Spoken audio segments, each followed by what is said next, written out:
My boy James Wan is back in the horror game with Malignant, a movie that, on the surface, seems to be another entry into his how do I wring as much horror and suspense out of the shadows of an ordinary home genre. But, oh boy, this movie has an ace up its sleeve, and it has to be seen to be believed. Here's my review.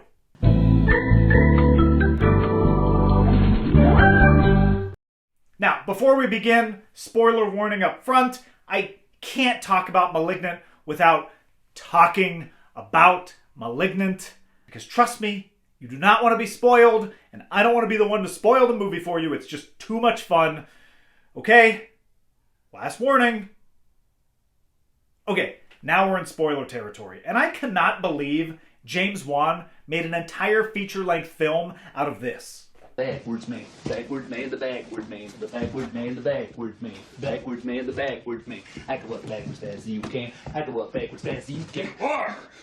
Dad. But we'll get to that. If you've watched my videos on Saw or The Conjuring, you know I am a huge James Wan fan. I'm a Wanatic, if you will. James Wan's the man. He created not one, not two, but three hugely successful original modern horror film franchises. Insidious is a $500 million franchise. The Saw is a $1 billion franchise. And the Conjuring series has grossed over $2 billion. Oh, and on the side, he directed the best Fast and Furious movie, Furious 7, and Aquaman, which, of course, I'm going to review any day now, Double B, any day. One of these days, I'm telling you. This is Wan's first horror movie since 2016's very good The Conjuring 2, and he could have very easily left the genre behind altogether. He's a big-time franchise director now, but no, that's not how Wan rolls. Because Wan knows the studio stakes and budgets are just a little bit lower in horror, which gives him the freedom to go nuts. And holy shit, does he go nuts in Malignant. It opens with a prologue of a VHS playback of a doctor talking about her patient.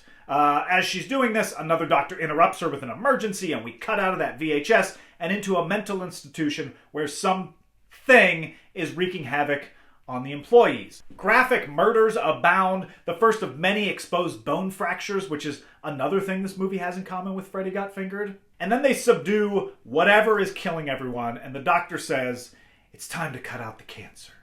And you'd better believe all that is going to come back, just not the way you think. Then we settle into classic James Wan territory. We meet a creepy-ass house and its inhabitants, Maddie, a pregnant woman, and her husband, who watches MMA during the day. And look, I know, these are divisive times, but there's one fact of life we can all agree upon. Don't trust anyone who watches MMA during daylight hours. Unsurprisingly, he's abusive and pushes her up against the wall. She hits her head and starts bleeding, and then goes to bed, because that seems like a safe thing for a pregnant woman to do. But during the night, while her husband's sleeping on the couch, Wan does his thing. Moody shadows, things turning on and off without warning, a creepy, shadowy entity, and the abusive husband bites it. Now, Maddie wakes up thinking this is a nightmare, but it turns out it was all real. Her husband is totally super dead, and then she gets attacked and sent to the hospital. And the movie progresses as you might expect a movie like this would. The cops show up to investigate. Maddie loses her baby. She's possibly a suspect in her husband's murder, and she starts having these strange dreams about this creepy entity murdering people. And we eventually learn that it's her imaginary friend from childhood, Gabriel.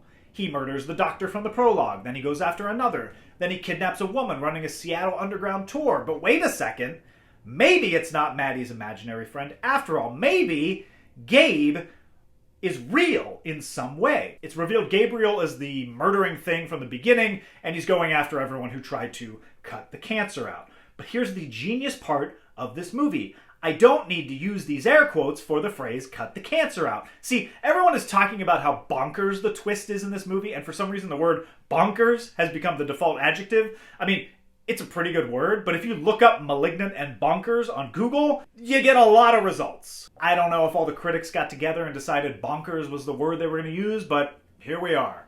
But for everyone talking about the bug nuts twist in this movie, it's laid out in the very first scene. Like, very literally laid out. The doctor says, it's time to cut the cancer out. And that's not just a pithy metaphorical catchphrase, it's literal, which makes it even funnier because we've been trained to think a movie is going to throw us off the scent, and when they say something, it's just going to be a metaphor. It's not going to mean what it actually means, and that's why this twist feels so satisfying, because it's hiding right in plain sight. But you can't get ahead of it, because even when that twist is revealed, Wan doubles down and goes further than you think a studio movie is capable of going.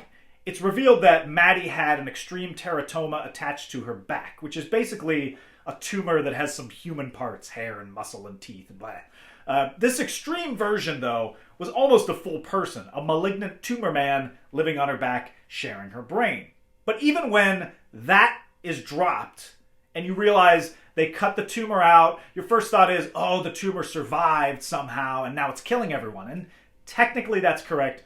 But again, not the way you're thinking, because they cut out Gabriel, but they had to push a little part of him that was attached to the brain back inside Maddie's skull. So part of Gabriel was still chilling inside Maddie's head. That's why she was having these visions. They weren't visions at all. She was there for everything. Not only was she there for it, it was her body committing the murders. When MMA husband knocked her head against the wall, it awakened Gabriel, and he literally takes over Maddie's body. When she's taken to jail and the most stereotypical inmates crowd her and beat her up, Gabriel is finally unleashed in full view, and the movie suddenly morphs into a hyper-violent action movie with Gabriel controlling Maddie's body backwards like a reverse John Wick. He dispatches all the inmates in gruesome, efficient fashion, and at this point I am just laughing my head off because I'm imagining James Wan going into the Warner Brothers pitch meeting.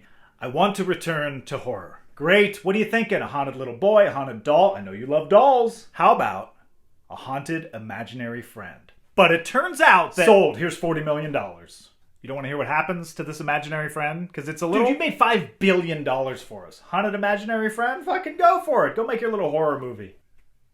You're not going to check in? You're not going to read the script? Okay.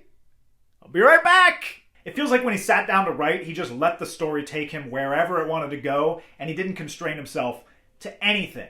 Malignant is sneaky in that it bends genres right before your very eyes. It starts as a horror movie, but just as you start thinking, this isn't very scary, it suddenly morphs into a mystery. And then just when you think, I might have this figured out, it says, fuck you and your expectations. It makes a twist choice so insane, it feels like it's from a different era. And then it explodes into a John Wick-style action movie. It is so much fun. The acting is in line with Saw, very melodramatic and over the top. The premise is a throwback to campy horror movies of the 80s, like Body Parts, Sleepaway Camp, and Darkman. And the twist literally twists the entire movie and the main character around. Even M. Night Shyamalan is looking at this going, ah, shit.